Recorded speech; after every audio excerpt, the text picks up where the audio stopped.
Praise the Lord. Hallelujah. Good morning. క్రీస్తునందు ప్రియులారా, ఈ ఉదయ కాలంలో మరొక నూతన వాగ్దానంతో మనము ఈ రోజును ప్రారంభించుకుందాము. ఈనాటి దేవుని వాగ్దానము కీర్తనల గ్రంథము 96వ కీర్తన 9వ వచనము. పరిశుద్ధాలంకారములు ధరించుకొని యెహోవాకు నమస్కారము చేయుడి, సర్వభూజనులారా ఆయన సన్నిధిని వణకుడి. పిల్లరా, పరిశుద్ధ వస్త్రములు ధరించుకొని యెహోవాకు నమస్కారము చేయుడి అని కీర్తనకారుడు సెలవిస్తున్నాడు.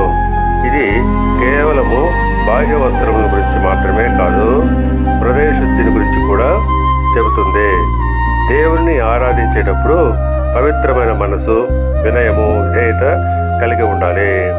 పరిశుద్ధత దేవునికి ప్రీతికరమైనది కనుక పిల్లరా, పవిత్రమైన మనసుతో ఆయన సన్నిధిని భయభక్తులు కలిగి ఉండాలి. అది మాత్రమే ఆయనకి ఇష్టమైన ఆరాధన. హెబ్రీయులకు రాసిన పత్రిక 12వ అధ్యాయము 29వ వచనం ప్రకారంగా, ఆ కృప కలిగి వినయ భయభక్తులతో దేవునికి ప్రీతికరమైన సేవ చేయమని అపోస్తలుడైన పౌలు గారు అంటారు. అవును, నిజమే. వినయ భయభక్తులు కలిగి దేవునికి మనము ప్రీతికరమైన సేవ చేయాలి. దేవుడు మిమ్మల్ని దీవించి ఆశీర్వదించి వర్ధిల్ల చేయును గాక. ఆమేన్.